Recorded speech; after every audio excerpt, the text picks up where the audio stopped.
Today, I want to talk to you guys about some of the stuff going on with the stock market and also student loans. There is a big change happening right now when it comes to student loans, and I want to make sure you guys are ready. So get comfortable, buckle up a seatbelt. We're going to get started on the Black Financial Channel right now.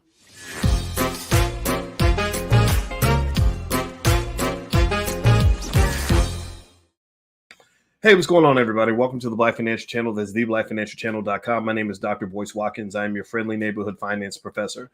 On the Black Financial Channel, we talk about Black wealth and Black economics every single day, sometimes as much as 10 times a day under one condition. The condition is that we are Black first. Black first means that we put our community at the top of our priority list. Black first means that we educate our kids. Black first means that we break generational curses. We do not continue them.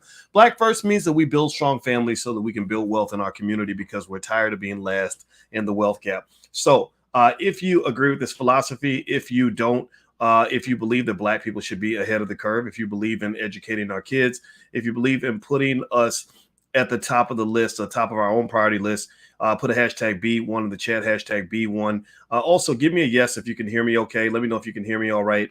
I'm always checking. I'm always a little bit concerned, when I hop in with the audio and everything, because we're testing out new equipment here with the podcast, and I just want to make sure that I deliver for you guys and give you something that's going to put money in your pocket and make your life better. So I want to say hello to Terry Cobb, Elijah Cox. Thank you, Elijah. Elijah, I appreciate you. I see you in there on a regular basis. So Elijah jumped right in. He said, we can hear you. So that's important because sometimes you can't hear me. I did a podcast this morning with my wife. It's called Pillow Talk with Dr. Boyce and Dr. Alicia Watkins, and she's a therapist, and we jumped in and we were talking for a good 2 minutes and nobody could hear us. So I appreciate y'all helping us with that. Also, shout out the city you're from. I see Terry Cobb's out of Atlanta, and I see Scheme Team says sound is good. Thank you, Daniel. Thank you, Leroy out of Mount Pleasant, South Carolina. I love that. Okay, so as I move forward, I always have to do this. Those of you who watch the podcast regularly know I have to take 1 second and just let you guys know if you see any fake Boyce Watkins accounts on the internet, I guess because I have a lot of followers on different channels, over 1 million people, stuff like that. There are people out there that will scam you. There are people out there that pretend to be me. They use my pictures. They steal all of our content, and then they put it on the platform and make you think it's me. Then they inbox you and ask you for money and all that. If you see that, block them. Cuss them out for me and on my behalf, and then also report them so that nobody else gets hurt. Okay, so if you could do that for me, I'd appreciate it. All right, guys. So let's hop in. How many of you are aware? Let's start with student loans. How many of you? Give me a yes in the chat if you have student loans. Nobody's going to tell. I'm not going to, go blow your spot up or blow up your business. But how many of you are still dealing with student loans right now? Give me a yes in the chat if you are either dealing with student loans or if you paid them off. Then go ahead and throw that out there. D1, one of my favorite rappers of all time, my homeboy, my good buddy. He came to my wedding. He has a song called Sally Maybach, where he talked about paying Sally Maybach and how he got his first big record deal and got a big fat check, and he used it to pay Sally Maybach, and he did a whole song. It became very popular. And believe it or not, he actually had an endorsement deal with Sally Mae after that because the song did so well and it was seen everywhere. So if you have student loans, okay, I see paid them off. Somebody said paid them. Oh, Greg says military paid my school. Shout out to you. Shout out to the soldiers in the room. I know a lot of you are veterans, and I just have so much respect for soldiers. My father served in Vietnam, and I just think veterans and soldiers should be all paid $200,000 a year for life, because what you give to the country, I appreciate it so much. So anyway, all right. So student loans. Let me just jump to the issue. I'm opening up this article. As I open it up, please hit the thumbs up button. Thumbs up, share, subscribe. It says here on CNBC that it's frustrating and stressful. 40 million people are in the dark about whether or not student loan payments will resume. They said 2 weeks before federal student loan payments are set to resume, the Biden administration hasn't even said whether or not there will be another extension. A spokesman for the Federal Student Loan Services says they haven't been given a chance to prepare. So they're not ready. And so here's what it says. It says they talk about a guy named Scott. They always start off with a story. They said it's been radio silence from the Biden administration. The most federal student loan payments have been on pause since March of 2020, when the pandemic began. Now, I don't know why they've kept it on pause this whole entire time, but I'm not going to complain about student loans being paused. I mean, I understand the stress of student loans. I get it. And so basically former President Donald Trump was a guy, I guess, that put that in place. Biden continued that. And they said earlier this month, White House press secretary Karen Jean-Pierre said Biden would make a decision on the student loan payment pause by the end of the month. The president also said he'd announce how he plans to move ahead, if at all, with student loan forgiveness before then. He's come out in support of canceling $10,000 for all borrowers, but is under intense pressure to deliver greater relief. Now, give me a yes or no. Give me a yes or no. How many of you will be satisfied if Biden forgave $10,000 worth of student loans? Would that just knock all your debt out? Would that just wipe it out? Does it cost $10,000 to go to college? What do y'all think? would 10 grand make a dent, or would that be just a bunch of crap? Let me see here. What's the average? Let me see. The average student loan debt in America right now is between it says the average is between $20,000 and $24,999 among borrowers with outstanding debt. That's the median. They said in 2020, bachelor's degree earners from public and private nonprofit four-year schools who graduated with student debt had an average of $28,400. So student loan debt amounts go up every year. And it affects our people pretty heavily because a lot of our people don't come from much wealth. And when you don't come from much wealth, it's kind of hard to pay for college by writing a check. And just to give you a little pointer on this, you guys know I've been a college professor a long time. I taught at University of Kentucky, Indiana University, etc., and Syracuse. I know a lot of students that I taught 20 years ago who have hit the age of 40 who are still buried in student loan debt. In fact, let me just go further than that. I know I have college students that I taught who are now 50 years old, actually, because I started teaching college students in 1993, and half my students were older than me at that time. I know students from back then who still haven't paid off their loans.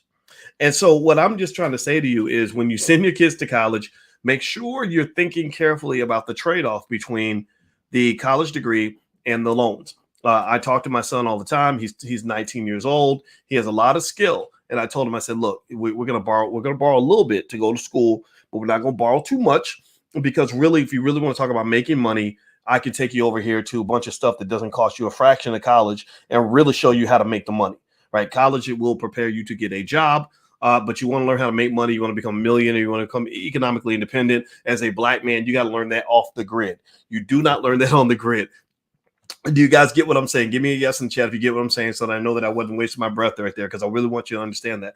So basically, here's what's going on. They're claiming that it's inevitable that the Biden administration is going to extend the deadline. That if they don't extend the deadline, what's going to happen is that the phone lines will be clogged to death with people calling about their student loans, trying to get deferments and repayment plans and everything else. So they're concerned. They're really worried. They're like, look, if we don't tell people something soon, then we're going to have to extend. Well, since they're not telling anybody anything, the expectation is that they're going to extend. Now, you should not obviously depend on that, but that's what I'm reading. That's what I'm picking up. That's what I'm hearing. And you guys know I've talked about Black wealth. We are, I think, the world leading experts on Black wealth in the Black Business School, because all we do is we talk about Black people and Black wealth all the time. And one of the things I can tell you is that student loan debt is literally one of the leading factors that has been destroying Black wealth. These are the things that they don't talk about on TV. These are the things that they don't talk about in the government because they really don't care.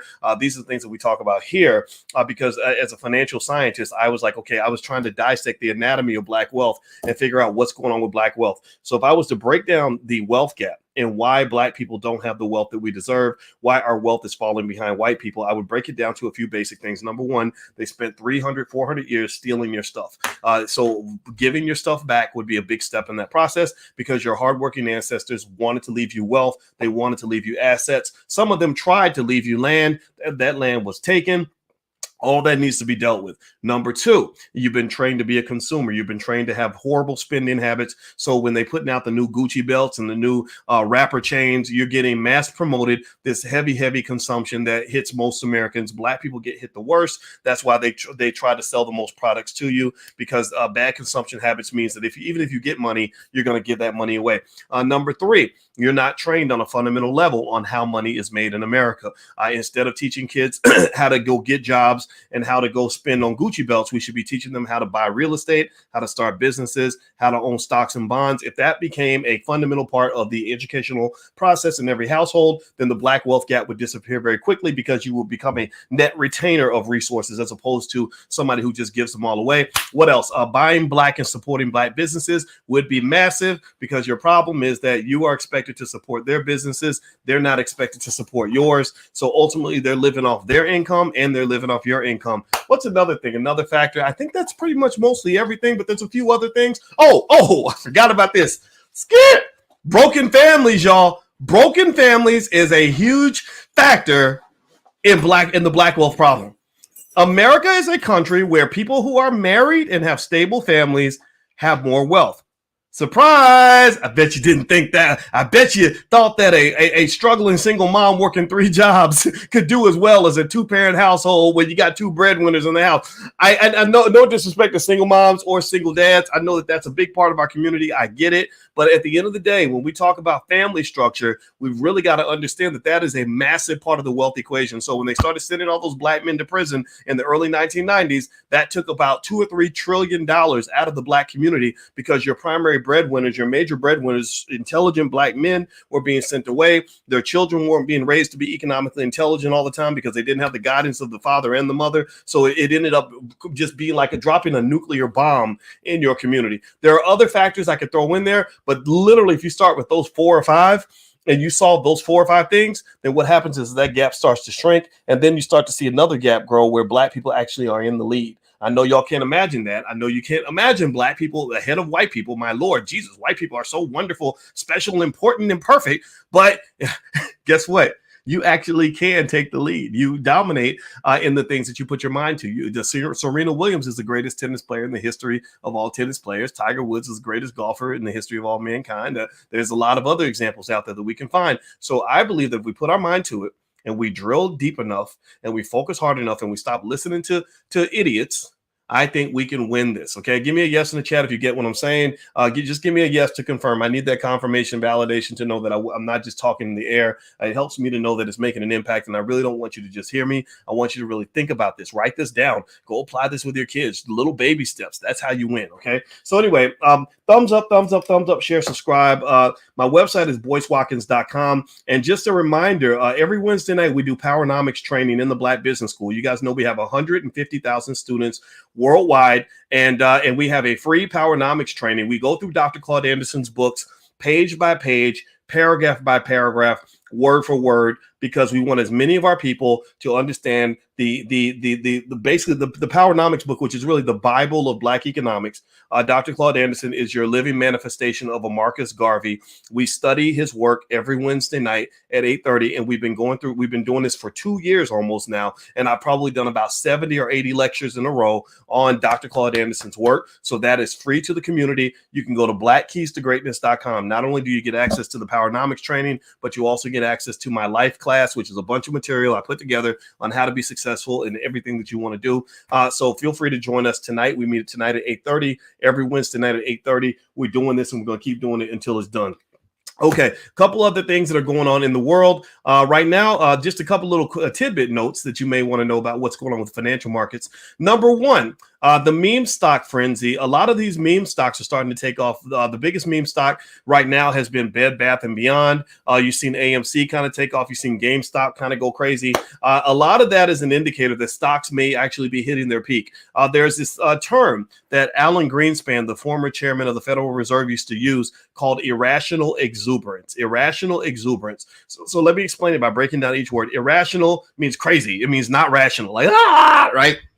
Exuberance means excited, like, yeah, we winning, y'all, we winning, right? So basically, Alan Greenspan said that the market can go through these periods where the market gets very emotional, and so emotions and money are very much linked. That's why I'm really blessed to have a wife who is an expert on emotions, and actually she's a certified clinical trauma professional in addition to a licensed therapist and a full professor of social work. So we talk a lot about the emotions behind economic choices. And so when you have irrational exuberance and everyone's feeling good and the money's flowing, then what you tend to see is these meme stocks really taking off. But that's also a sign that you could be hitting another peak. You could be hitting like a roaring 20s situation where there's a market correction around the corner. So if you are invested consistently, I just want to warn you that the stock prices could actually be dropping in the near future because you've had a really good last 4 weeks. The last 4 weeks have been absolutely stunning. And I really think long term, if you're a long-term investor, this is great for you. If you've been investing consistently, like we've been talking about, then you're probably pretty happy right now. But just know that the winter is probably coming.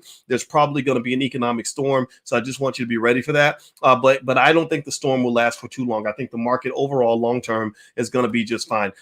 So the other thing I wanted to mention was I saw something else here. I was just sort of going through the news. Oh, there's an interesting thing that happened with Coinbase. Apparently, Coinbase stopped trading Ethereum, and it's not because Ethereum is toxic or anything like that. I think it's because there's something. Well, I know it's because the Ethereum is going through a major change. They're actually switching from proof of stake to proof of work, or is it proof of work to proof of stake. That's basically the method they use to validate transactions on the Ethereum network. That's being shifted over. That's massive. It's huge. If it works, it's great. If it doesn't work, it could be really disastrous. So Coinbase pretty much said, yo, we're backing out. We don't want to mess with Ethereum right now. So right now, from what I understand, you can't trade your Ethereum on the Coinbase network. That caused the stock price to drop by about 5.5%. What am I going to do? Well, guess what? Tomorrow morning, I'm going to go buy me some more Coinbase stock because I believe that the stock is going to recover. So I'm not telling you to go buy Coinbase stock. I'm just telling you that I think Coinbase stock is actually a pretty good buy with this 5% dip. I'm about to go out here and I believe this will make me some money, but keep my fingers crossed because sometimes we can be wrong. Okay, guys. So one more thing I want to mention to you is if you ever want to sponsor the podcast, you guys know I do my Dr. Boy shout outs. If you want me to shout out your brand or your platform or anything else on this platform, on this space, we reach 1 million people a week. So feel free to go to drboycefinance.com and you can purchase a shout out and I will shout out your business. I will send people your way and help you get your platform going, your YouTube channel or your brand or whatever it is that you like for me to share with the audience. And also last night, you guys know that we did that event, basically how to become a millionaire in 5 minutes a month. That was a lot of fun. A lot of you showed up, about 1,000, over 1,200 of you registered for the event. And the lecture was free to all the students in the Black Business School, which, by the way, you can get started in the Black Business School for nothing. It doesn't cost you anything to get started. And if you want to take advantage of the offer that's available there, it'll be available for another 24 hours at blackmoneysequence.com. So feel free to go take a look at blackmoneysequence.com and see if you'd like to join. It's totally up to you. We will take good care of you. And there's a money back guarantee on everything that we do in the Black Business School.